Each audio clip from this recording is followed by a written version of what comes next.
Praise the Lord. കർത്താവിൻ്റെ പരിശുദ്ധമായ നാമം വാഴ്ത്തപ്പെടുമാറാകട്ടെ.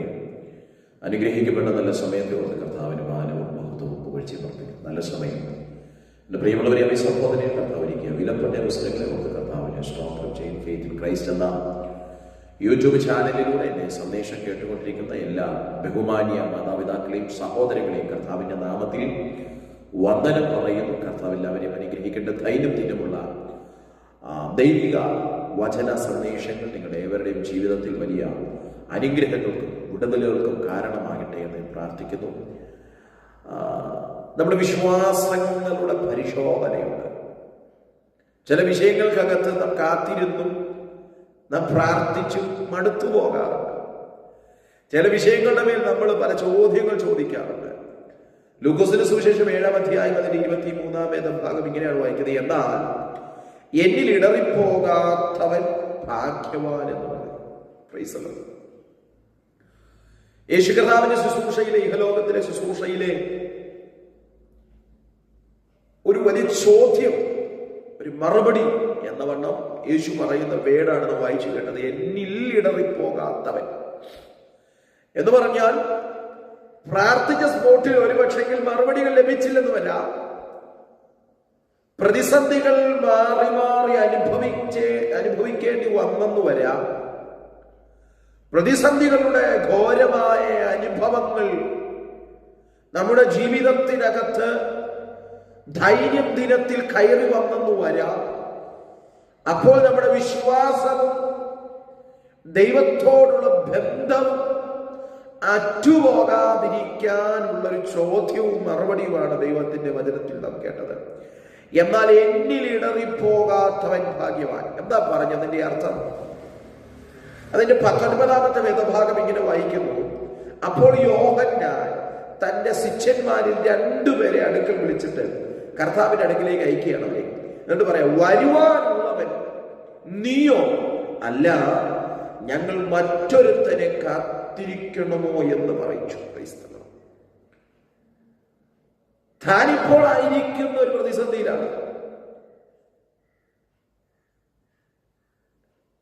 മരുഭൂമിയിൽ തന്നെ പ്രസംഗം ഭയങ്കര അതികഠിനമായ പ്രസംഗമാണ്. ഇസ്രായേൽ യേശുവിനെ വെളിപ്പെടുത്തുവാൻ ഇറങ്ങി വന്ന യോഹന്നാൻ സ്നാപകൻ എന്തിനേറെ പറയുന്നു: എന്റെ പിന്നാലെ വരുന്നവന്റെ ചെരുപ്പിന്റെ വാറഴിക്കാൻ ഞാൻ യോഗ്യനല്ലെന്ന് പ്രസംഗിച്ചവൻ. തീർന്നില്ല, യോർദാനിലേക്ക് ഇറങ്ങി ലോകത്തിന്റെ വീണ്ടെടുപ്പുകാരനായ യേശുവിനെ സ്നാനപ്പെടുത്തിയവൻ, യേശുവിന് മുന്നോടിയായി വഴിയൊരുക്കാൻ വന്നവൻ, താൻ പ്രതീക്ഷിച്ചതിനപ്പുറമായ ഘോരമായ ഒരു പ്രതിസന്ധി തന്റെ ലൈഫിൽ വന്നപ്പോൾ താൻ ചോദിക്കുന്ന ചോദ്യമാണ്: വരുവാനുള്ളവൻ നീ തന്നെയോ? ഹല്ലേലൂയ. അതോ ഞങ്ങൾ മറ്റൊരുവന് വേണ്ടി കാത്തിരിക്കണമോ? Praise God. പ്രിയപ്പെട്ടവരെ, ഏറ്റവും അതികഠിനമായ പ്രതിസന്ധി വരുമ്പോൾ, നിൽക്കാൻ കഴിയാത്ത ആകുലതകൾ വരുമ്പോൾ, ഇനി മുൻപോട്ട് ഒരു സ്റ്റെപ്പ് പോലും വെക്കാൻ കഴിയത്തില്ലെന്ന് നാം ചിന്തിക്കുമ്പോൾ നമ്മുടെ വിശ്വാസം പോയി പോകുന്നുണ്ടോ? നാം ചോദ്യങ്ങൾ ചോദിക്കാറുണ്ടോ? പ്രാർത്ഥിച്ചിട്ട് എന്താ ഗുണം? ആരാധിച്ചിട്ട് എന്താ ഗുണം? ദൈവത്തെ സ്തുതിച്ചിട്ട് എന്താ ഗുണം? ഇത്രയും കാലം ദൈവസന്നിധിയിൽ ഇരുന്നിട്ട് എന്താ ഗുണം? ഇനിയും എന്തിനാ പ്രാർത്ഥിക്കുന്നത്? ഇനിയും പ്രാർത്ഥിച്ചിട്ട് വല്ല ഗുണമുണ്ടോ എന്ന് നാം ചോദിക്കുന്നവരാണെങ്കിൽ വചനം ഇന്ന് നമ്മെ ഓർമ്മിപ്പിക്കുന്ന ഒരു ഭാഗമുണ്ട്: ദൈവത്തിൽ ഇടറിപ്പോകാത്തവൻ മാത്രം ഭാഗ്യവാൻ. Praise the Lord. ഹല്ലേലൂയ. എന്ന് പറഞ്ഞാൽ യോഹന്നാൻ സ്നാപകൻ യേശുവിനെ സ്നാനപ്പെടുത്തിയവൻ, എന്നെ പിന്നാലെ വരുന്നവന്റെ ചെരുപ്പിന്റെ വാറഴിക്കാൻ ഞാൻ യോഗ്യനല്ല എന്ന് പറഞ്ഞവൻ, മരുഭൂമിയിൽ ഹേ സർപ്പസന്തതികളെ, വരുവാനുള്ള കോപത്തിൽ നിന്നൊഴിഞ്ഞ് മാനസാന്തരപ്പെടുവീരെന്ന് പറഞ്ഞവൻ, ഇപ്പോൾ ചോദിക്കുന്ന ചോദ്യം: നീയാണോ മശിഹ? നീ തന്നെയോ മശിഹ? അതോ ഞങ്ങൾ മറ്റൊരുവന് വേണ്ടി കാത്തിരിക്കേണ്ട ആവശ്യകതയുണ്ടോ? Praise God. എന്റെ പ്രിയപ്പെട്ടവരെ, ഇത് കർത്താവിൽ ഇടറിപ്പോയതല്ല ഈ ചോദ്യം. അവിടെ തൊട്ടടുത്ത് നാഴികയിൽ അവർ വ്യാധികളും ഖണ്ഡനങ്ങളും ദുരാത്മാക്കളും പിടിച്ച പലരെയും സൗഖ്യമാക്കുകയും പല കുരുടന്മാർക്ക് കാഴ്ച നൽകുകയും ചെയ്തിട്ട് അവരോട്, കുരുടന്മാർ കാണുന്നു, മുടന്തർ നടക്കുന്നു, കുഷ്ഠരോഗികൾ ശുദ്ധരായി തീർന്നു, ചെകിടർ കേൾക്കുന്നു, മരിച്ചവർ ഉയർത്തെഴുന്നേറ്റിരിക്കുന്നു, ദരിദ്രരോട് സുവിശേഷം അറിയിക്കുന്നു എന്നിങ്ങനെ നിങ്ങൾ കാണുകയും കേൾക്കുകയും ചെയ്യുന്നത് യോഹന്നാനെ അറിയിക്കണം. Praise the Lord. വിവിധ തരത്തിലുള്ള അത്ഭുതങ്ങളും അടയാളങ്ങളും വീര്യപ്രവർത്തികളും യേശു ചെയ്തിട്ട് അതു ചെന്ന് യോഹന്നാനെ അറിയിക്കാൻ പറയുകയാണ്. എന്നിട്ട് അടുത്ത പദം എന്റെ ഭാഷയിൽ പറഞ്ഞാൽ വേദനയോടായിരിക്കും, എന്നിൽ ഇടറിപ്പോകാത്തവനാണ് ഭാഗ്യവാൻ. പ്രിയപ്പെട്ടവരെ, പ്രതിസന്ധികൾ ഒരു പക്ഷെങ്കിൽ നാം പ്രതീക്ഷിക്കുന്നതിനപ്പുറം നമ്മുടെ ജീവിതത്തിൽ വന്നേക്കാം. പ്രതികൂലങ്ങൾ നാം പ്രതീക്ഷിക്കുന്നതിനപ്പുറത്ത് നമ്മുടെ ലൈഫിൽ വന്നേക്കാം.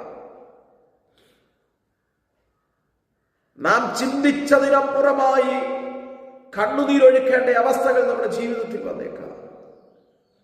ഒന്നുകൂടെ പറഞ്ഞാൽ, തല പോകേണ്ട അവസ്ഥകൾ നമ്മുടെ ജീവിതത്തിൽ വന്നാൽ യേശു എന്നെ കൈവിടത്തില്ല എന്നുള്ളൊരു ബോധ്യമുണ്ടാകണമെന്നാണ് പറഞ്ഞതിന്റെ അർത്ഥം.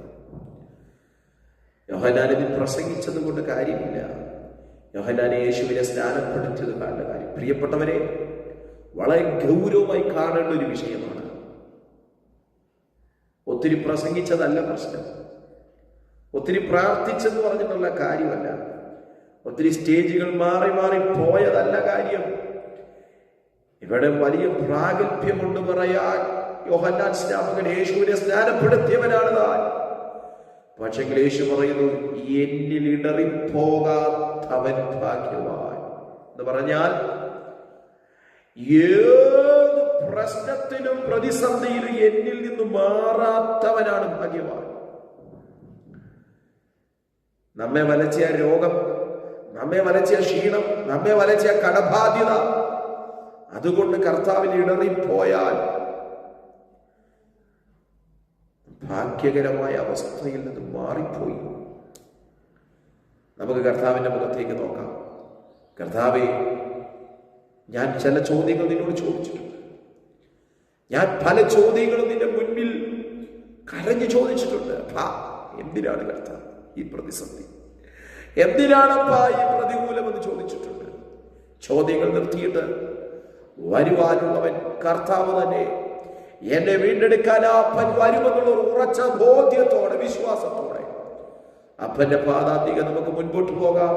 കർത്താവ് വചനങ്ങളാൽ നമ്മെ അവരെയും അനുഗ്രഹിക്കട്ടെ. God bless you.